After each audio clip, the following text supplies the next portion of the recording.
जैसे यथा वाणी तथा पाणी, जब आप वेद का स्वाध्याय करेंगे तो वाणी के साथ हाथ का चलना आवश्यक है।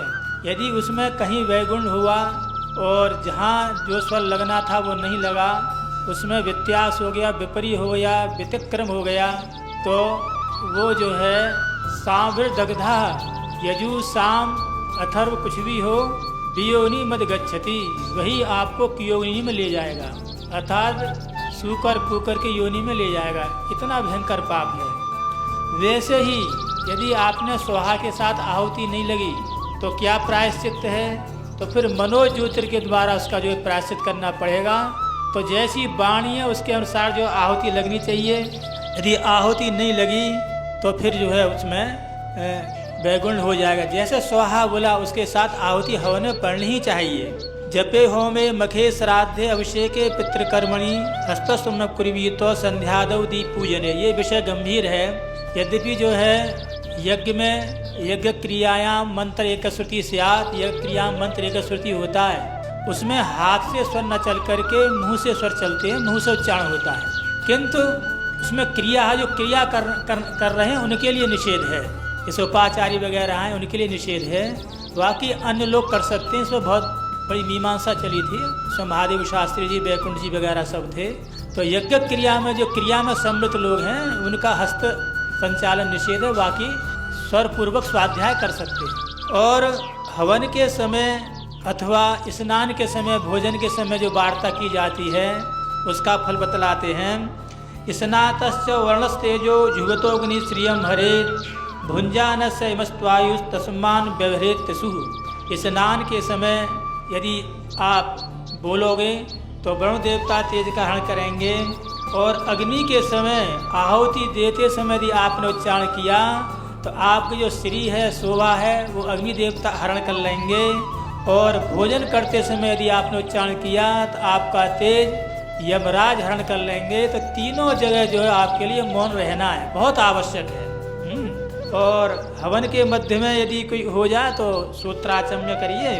और थोड़ा ये देखिए कि जो हवन की जो मुद्रा है, मृगी मुद्रा जानते हैं, उसके द्वारा आहुति देनी है। उसमें क्या कहना, और उसमें लिखा ही है कि सुकरी कर संकोची हंसी मुक्त कनिष्ठिका कनिष्ठिका तर्जनी मुक्ता मृगी मुद्रा प्रकीर्तता। तो मृगी मुद्रा के द्वारा आप जो आहुति देंगे, और आहुति के द्रव्य अनुसार आपकी सामग्री बनी हुई है। इसमें भी क्या कहना है, थोड़ा सुरवा का जो विचार है ना, सुरवा पकड़ने की जो विधि है, ये जितने भी याज्ञिक होंगे ना वो जो है आवश्यक है। लोग पूछते भी हैं, हाँ कुछ भी सही, जितना भी है उससे काम चलाओ।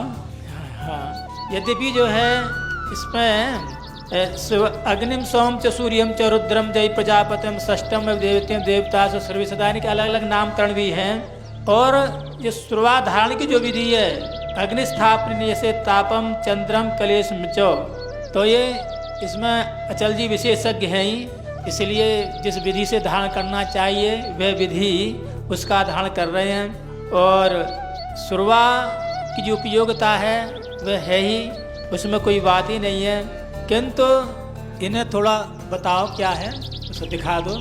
जिसमें जो है तर्जनी का उनका परित्याग करके मध्य भाग होता है। यद्यपि वो जो है अमुष्ठा का, इतने अमुष्ठ का हो उसका मध्य भाग होता है, बाकी जो भी है उसका जो है ये बहुत आवश्यक है।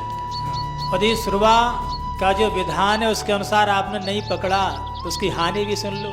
अग्निस्थान से तापम चंद्रेण क्लेश में च सूर्य मृतस्ता रौद्रम च भयम भवेत् प्रजास्थाने प्रजावृद्धिर भये मृत्यु प्रकीर्तिता।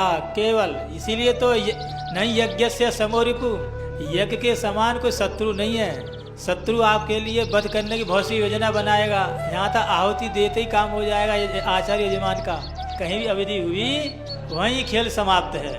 आप कहीं जाओगे तो योजनाबद्ध तरीके से शत्रु के पास जाओगे, बहुत सी व्यवस्थाएं करनी पड़ेंगी। यहाँ व्यवस्था की जरूरत नहीं है। यज्ञ भगवान तुरंत दान महाकल्याण। तो वो ये यदि सूर्य के अग्नि हवन के स्थान पकड़ने से, चंद्रमा के स्थान को पकड़ने से क्लेश, सूर्य के स्थान को पकड़ने से पशुओं का नाश, और शिव के स्थान से पकड़ने से भयंकर भय, ब्रह्मा के स्थान पकड़ने से प्रजा संतति की वृद्धि, और यम के स्थान को पकड़ने से मृत्यु हो जाती है।